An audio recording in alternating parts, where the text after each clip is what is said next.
It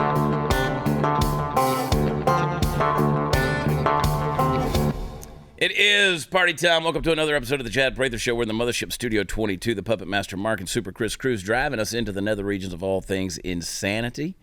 What's today? Is it Monday? Yeah. It is Monday. Okay. We're going to go with that. Have fun. It's a brand new week, folks, so wipe that weekend off your face. You probably, if you're like me, you're a little hungover. Anyway, we're not really here anyway. It doesn't matter.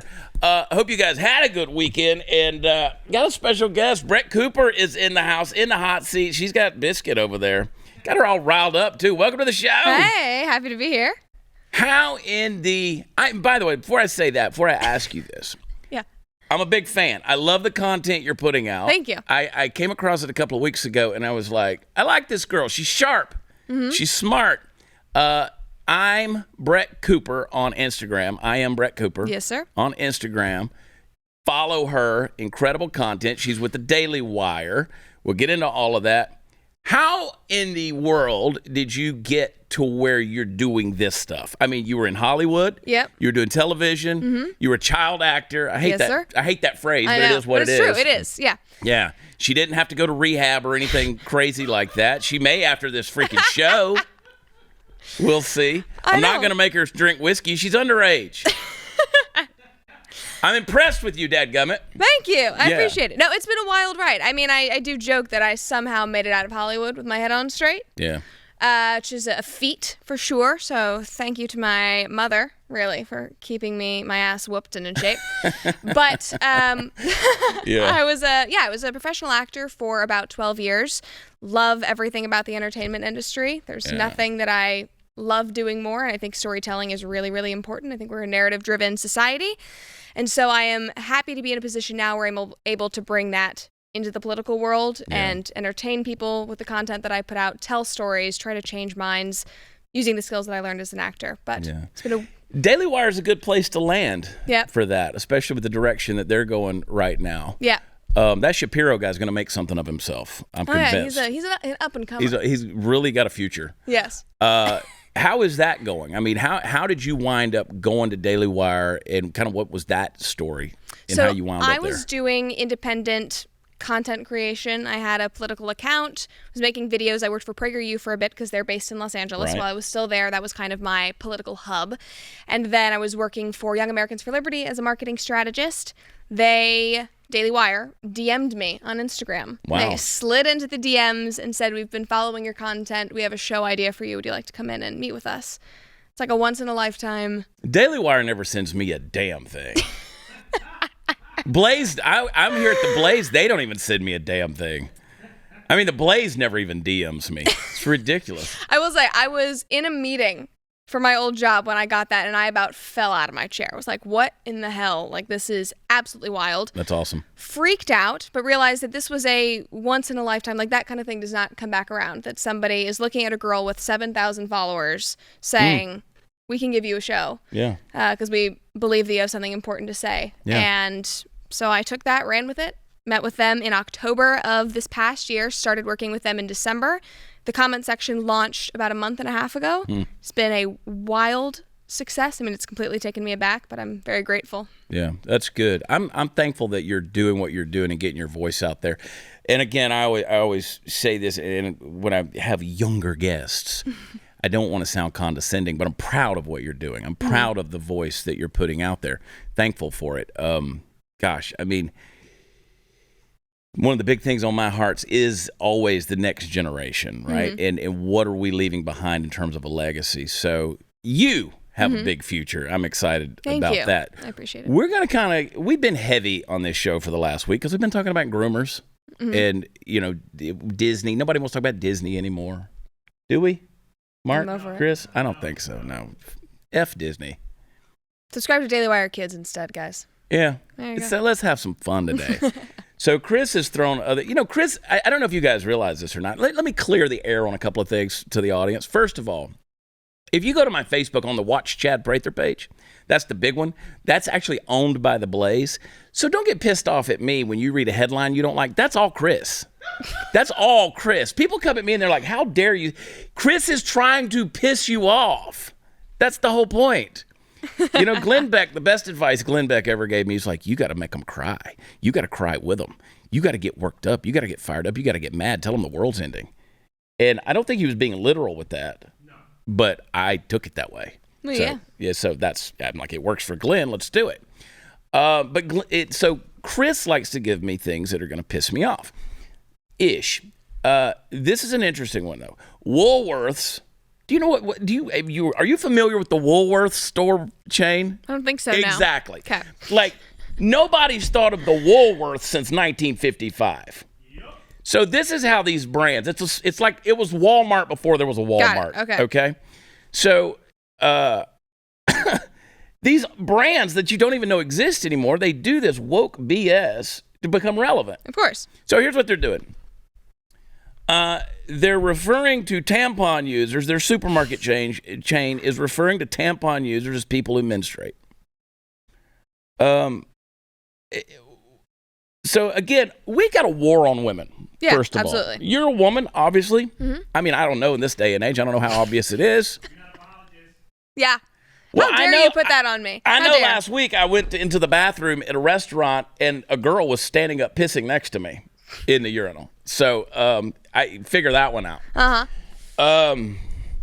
But there again, this whole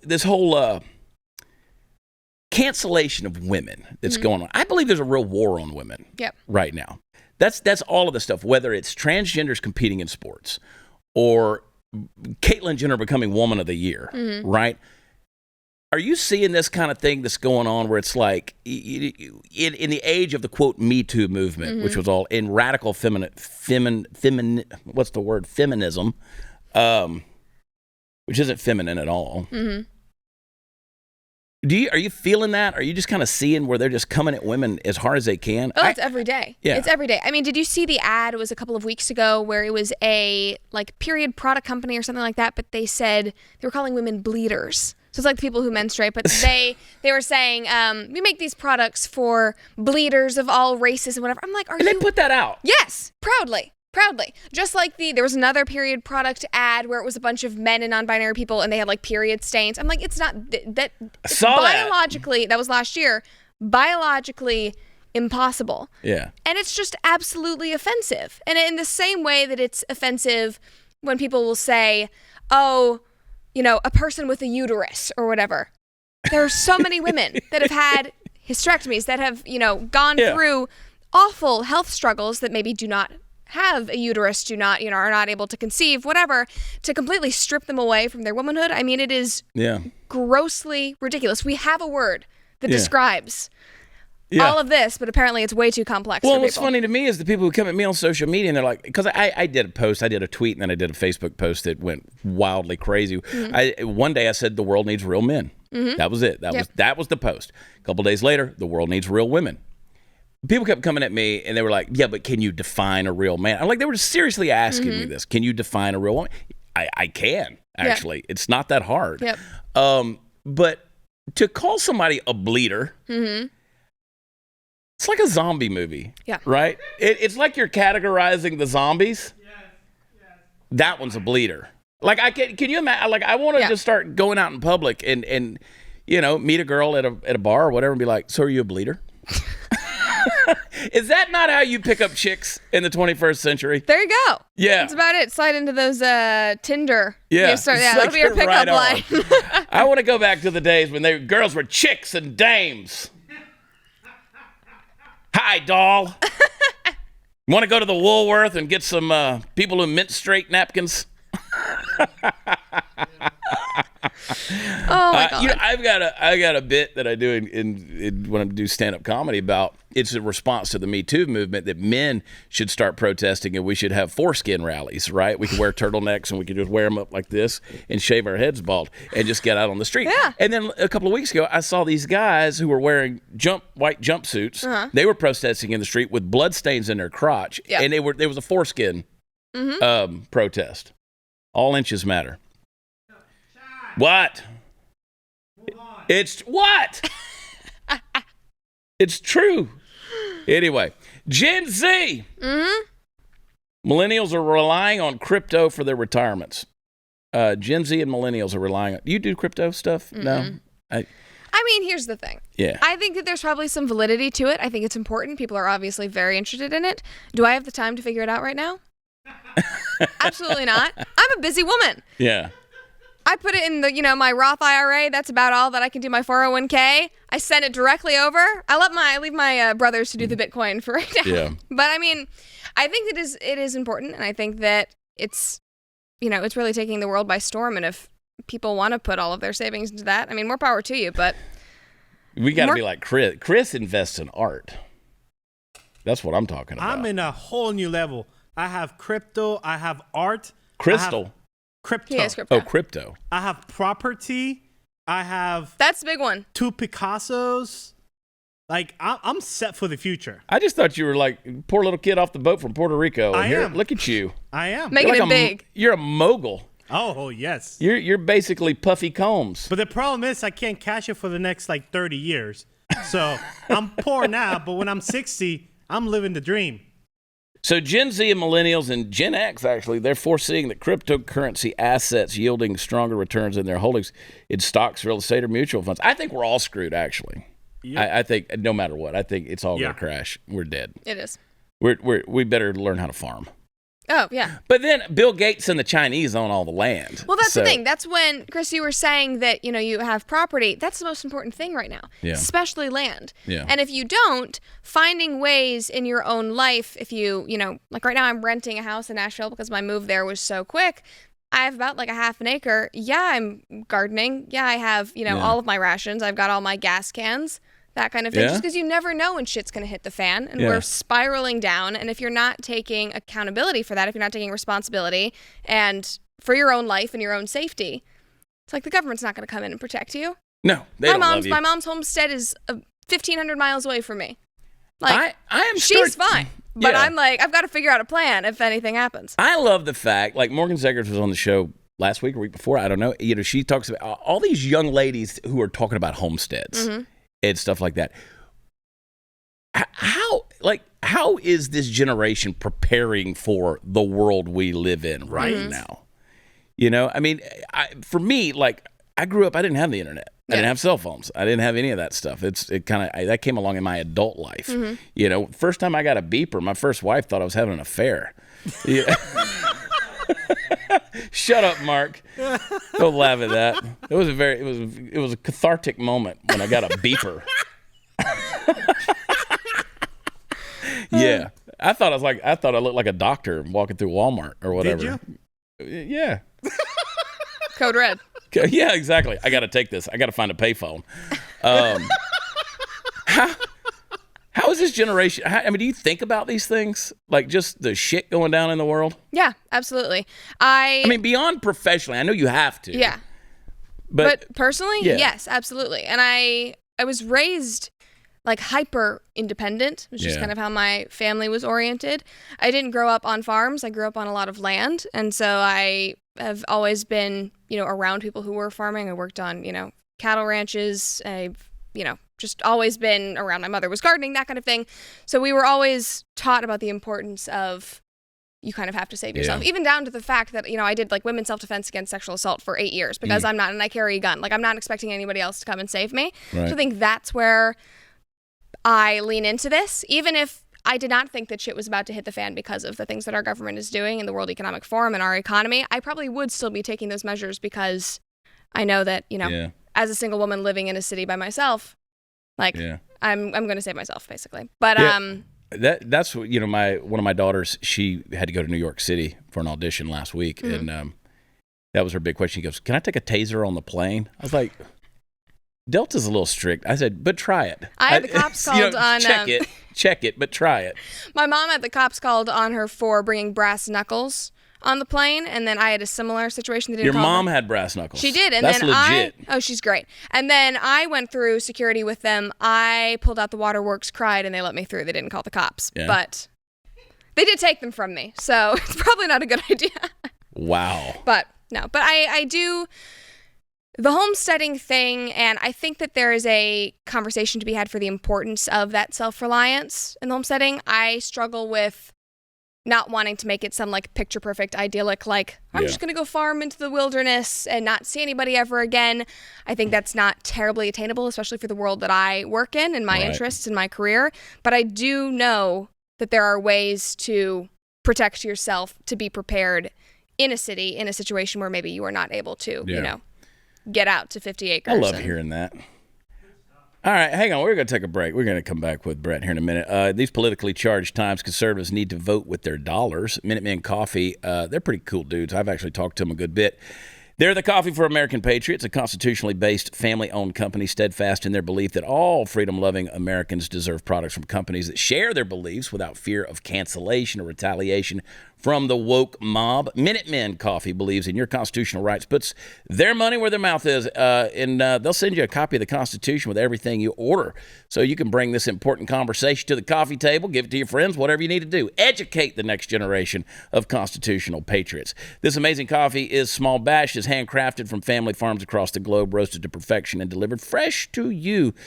I've had a lot of coffee, but this is good stuff, folks. Minutemen Coffee, in fact, a new box just arrived at my door yesterday. You're going to love it as much as I do. You're going to get a full pound of coffee for less than most companies charge for only 12 ounces. Go to MinutemenCoffee.com. Use code CHAD, I spell it, Chad, at checkout. They'll give you 15% off. You're going to spend your hard-earned money with a patriotic company, folks. We talk about parallel economy. Let's do this thing. Join the coffee revolution. Wake up without going woke. MinutemenCoffee.com. Use code CHAD. We'll be right back.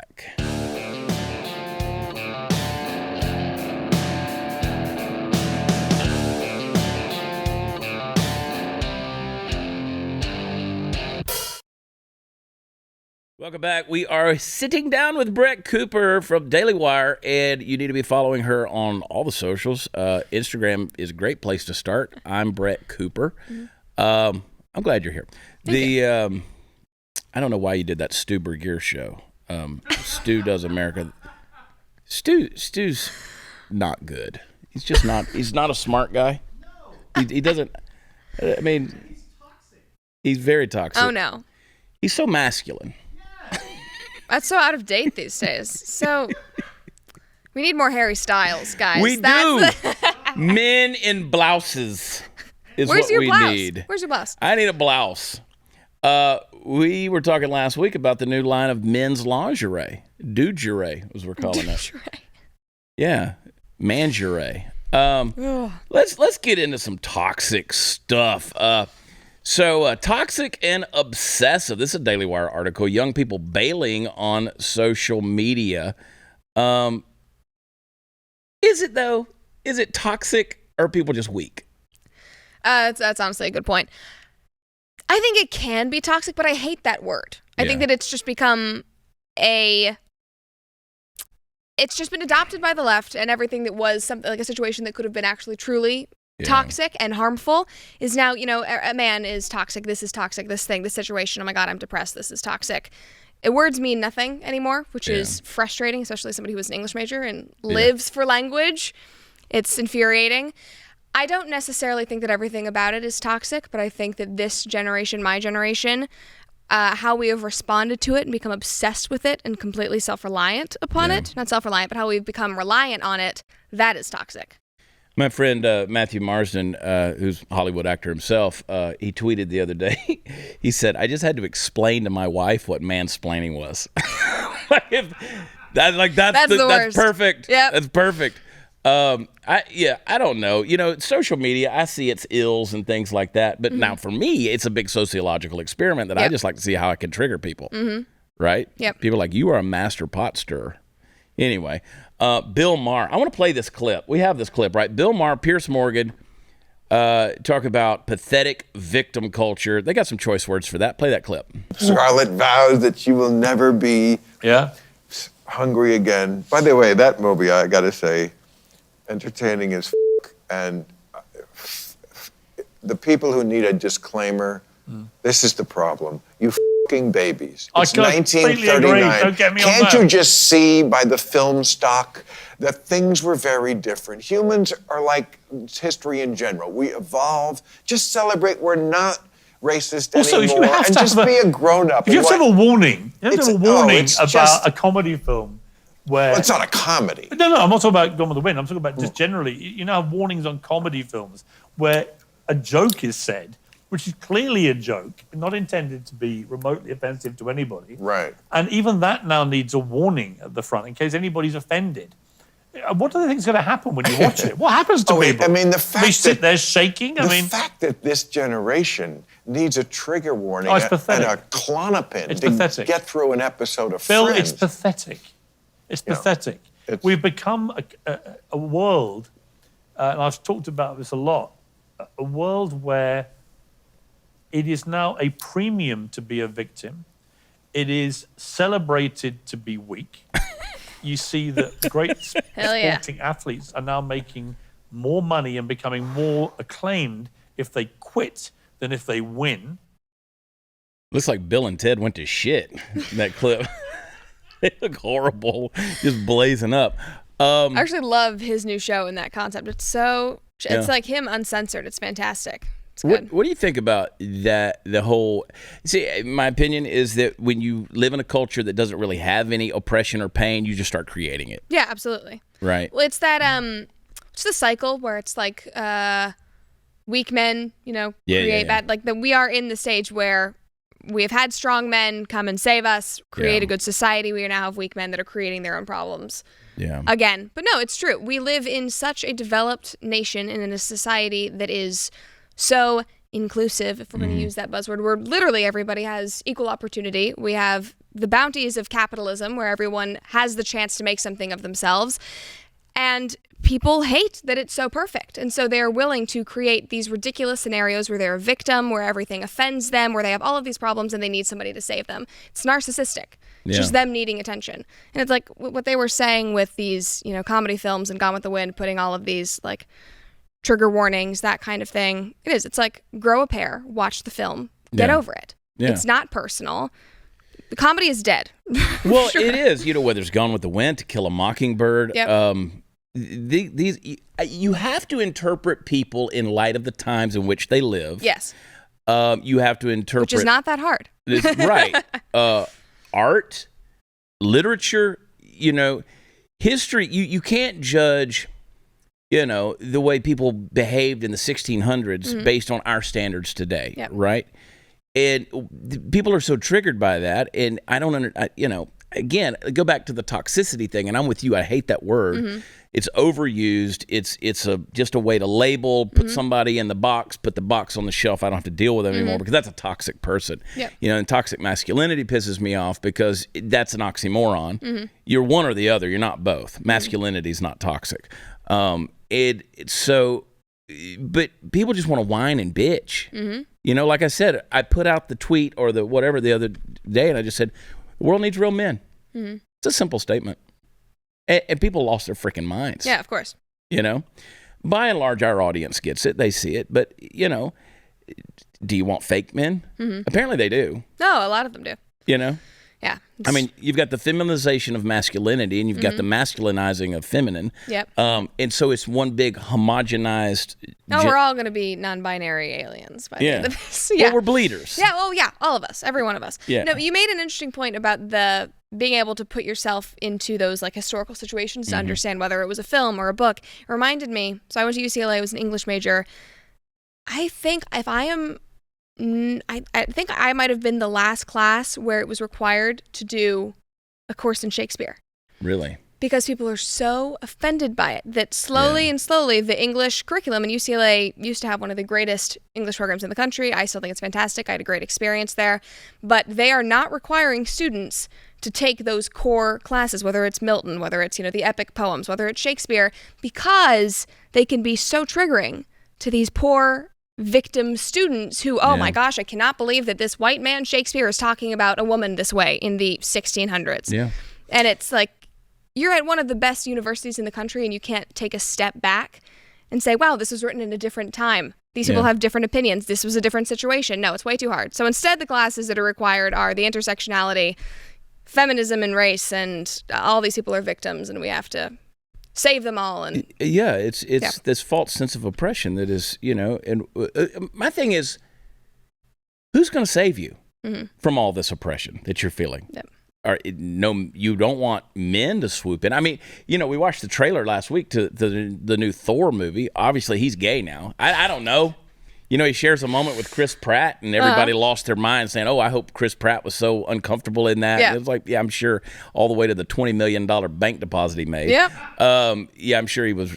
I'll look into Thor's. I'll make out with Chris Hemsworth for free right now. I'll make out with Fat Thor. I ain't scared. I'm confident in my masculinity. But again, who's going to come save you? Yep. Right? And it's ironic that they hate men so much. They hate these systems of oppression so much, and yet they cry and moan all the time about wanting the government to come and save them. Yeah. It's like the government's filled with men.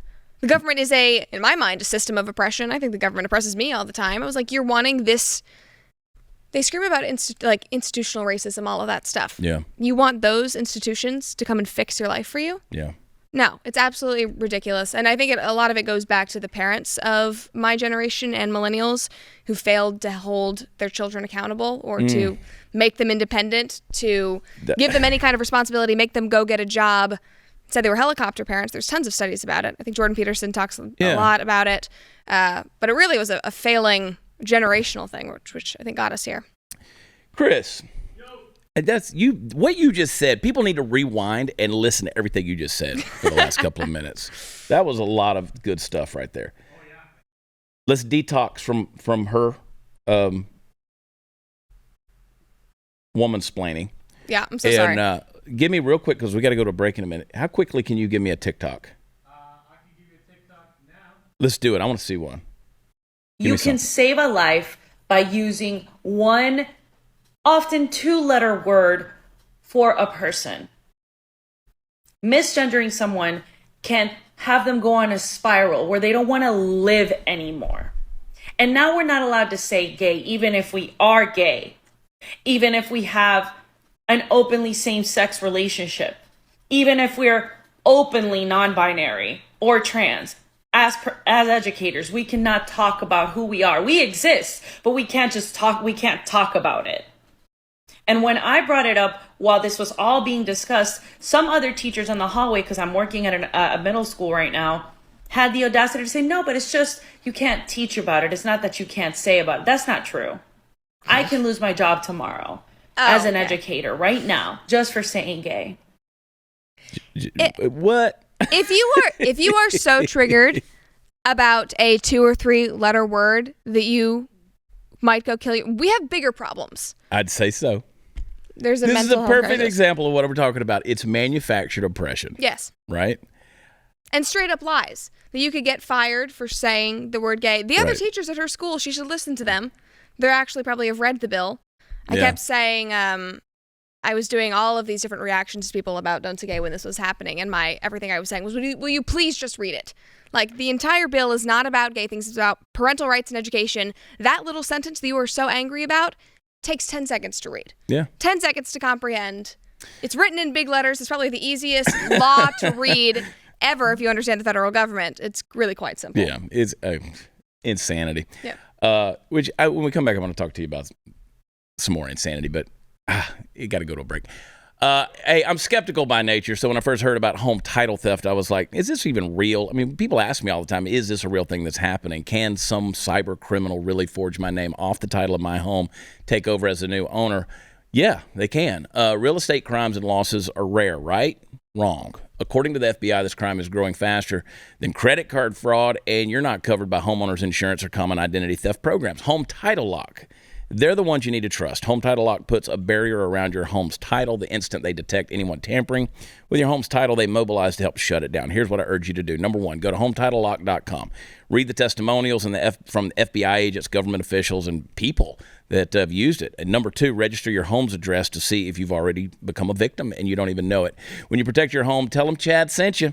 You'll get a listener discount. HometitleLock.com. Go to it. HometitleLock.com. Be right back.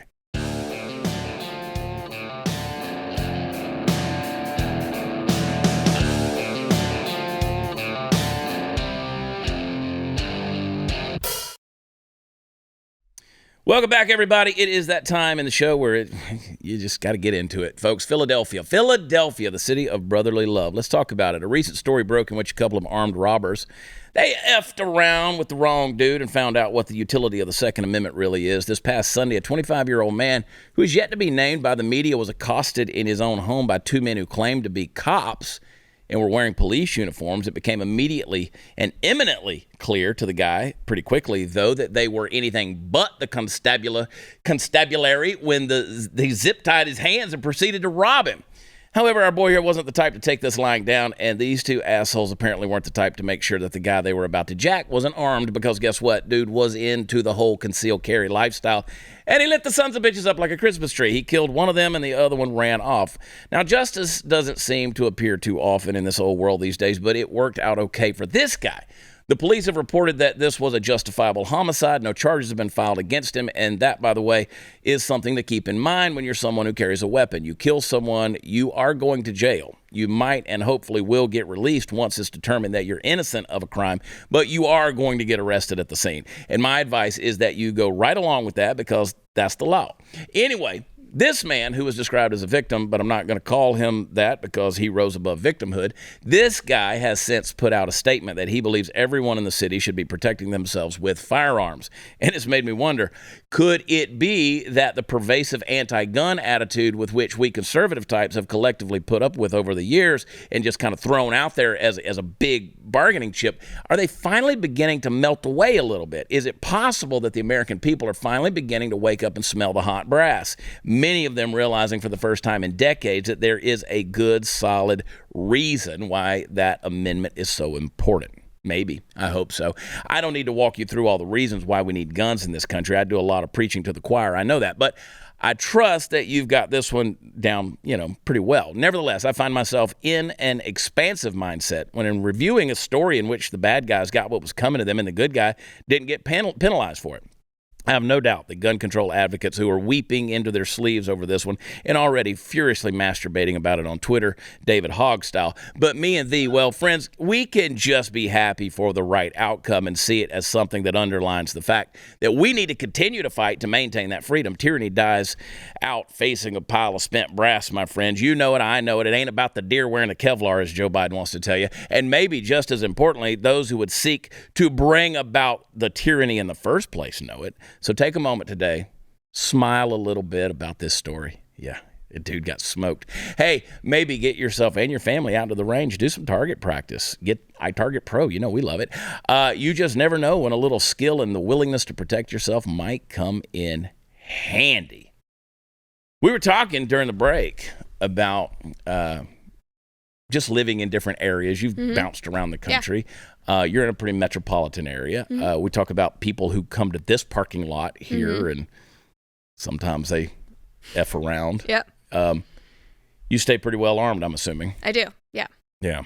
Which is good. I have my oldest brother is ex-military, which helps. Yeah. And my mother, from a young age, made sure all of us were trained with firearms, respected them, understood how to work with them, and I'm her only daughter, and so she got me into self-defense classes when I was about 10 years old, started going to the range at that age, started carrying as soon as I could.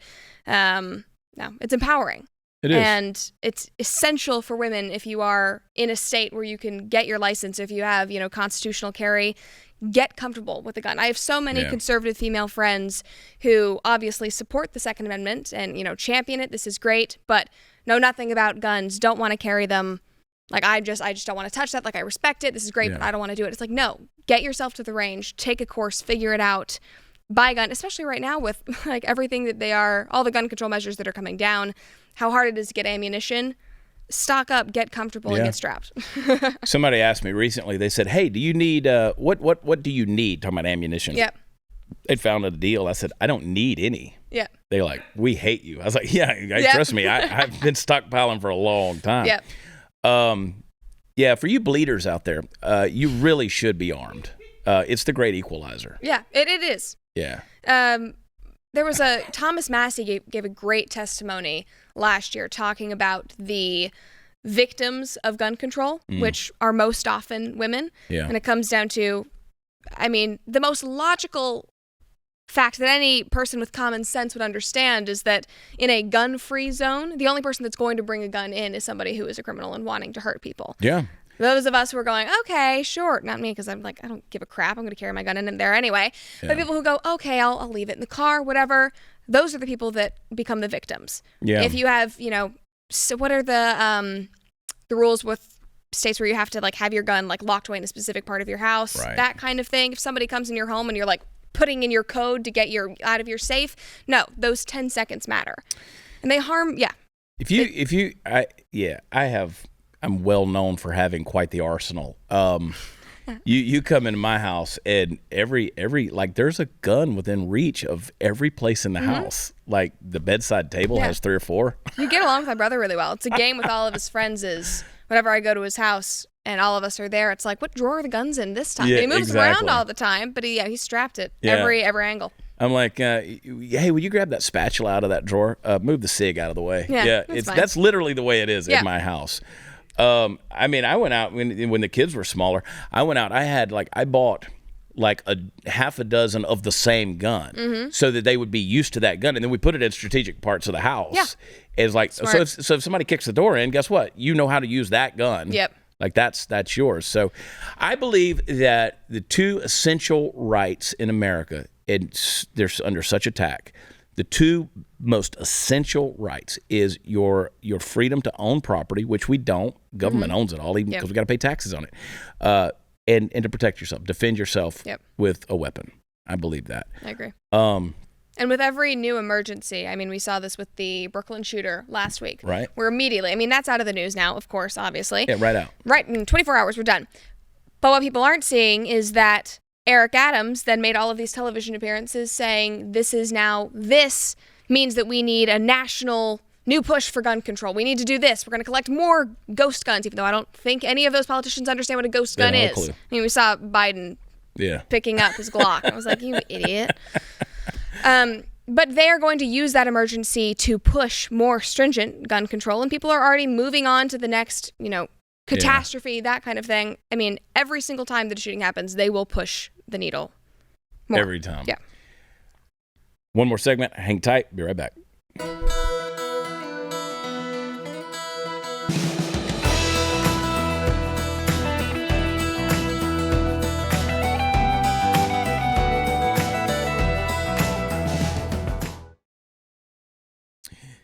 Brett Cooper in the hot seat. All right, Chris. Do what you want to do. Give us a TikTok. Last night, my girlfriend invited me and her other partner over to celebrate Passover together. And little did I know, the celebration would soon turn into smashover for the 3 of us. So anyways, I might be converting to Judaism. What was that? What gender is that? That's got to be a dude, right? Yeah. That's a dude. That person looks like a live, action version of, a weird Pixar character. Thank you. The angle, I was the trying glasses. to put in my head, I was seeing it, and I couldn't think of what that was. Like somebody right out of the movie Up.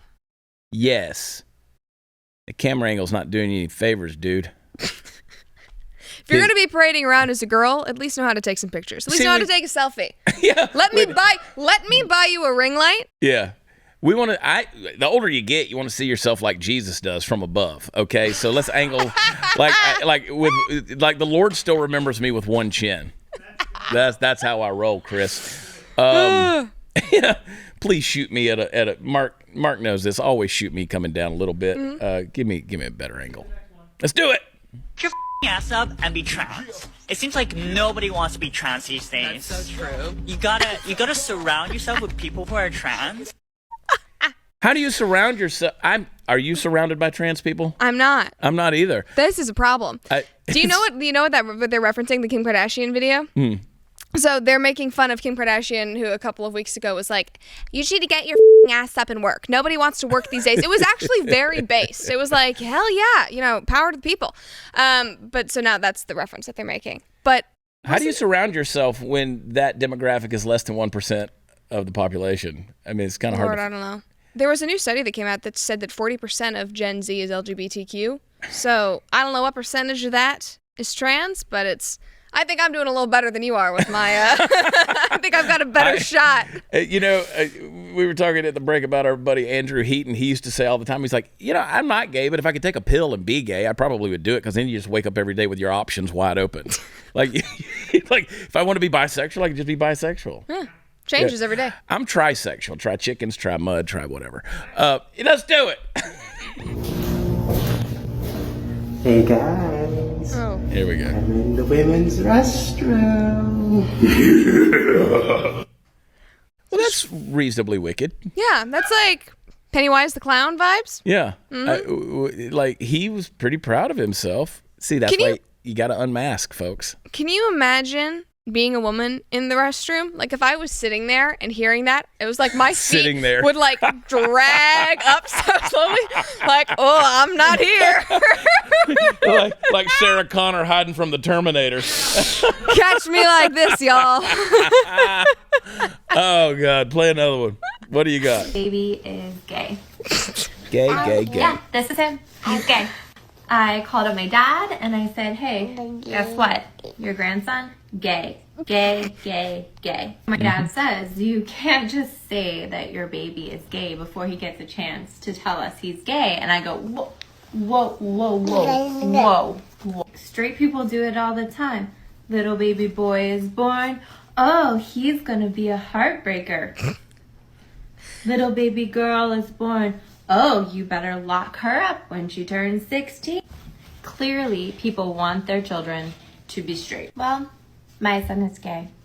Gay. Very gay. This woman is on drugs. She's on drugs. I mean, I've seen that clip several times, and she sounds high. Yeah, 100%. Yeah. My problem with this is that I also have an issue with parents that say, those straight things about... I should probably say that again. But...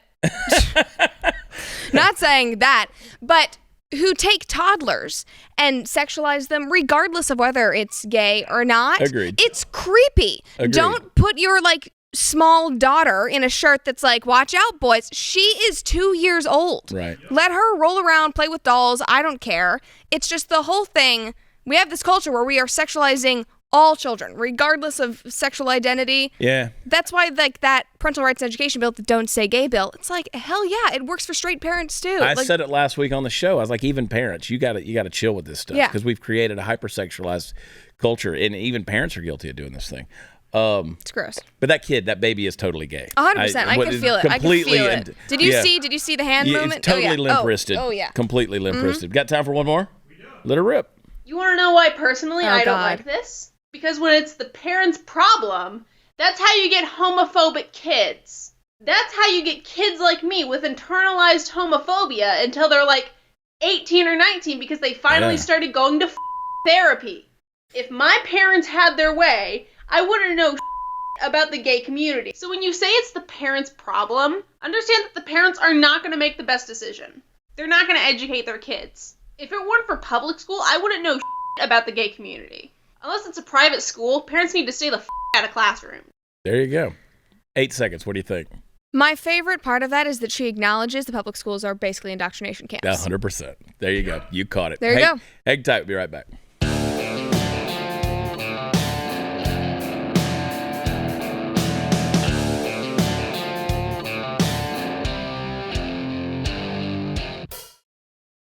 I'm Brett Cooper on Instagram. Go follow her. Where else can people find you? You can find me on Twitter. I'm Brett Cooper. You can follow you're subscribed to my YouTube channel, Comment Section with Brett Cooper. Love it. Yeah. Love it. Check her out. Daily Wire. You have a bright future. Thank and the future you. is bright because you are in it. So thanks for taking time to come on. Check out everything she does. You're going to love the content. Sharp stuff. I'm going to be in the Woodlands, our show at Do-Si-Do Friday night. Do not miss it. Still some tickets available. Go to watchchad.com. That's where all the fun stuff is. Don't forget to sign up for Blaze, blazetv.com/Chad. Use promo code Chad. $10 off an annual subscription. Come on, people. Well on our way to 100,000 subscribers. Get your ass in gear and let's do this thing. We'll see you tomorrow. It's Tuesday tomorrow. Monday's hangover. Love you. God bless you. Talk to you then. Bye.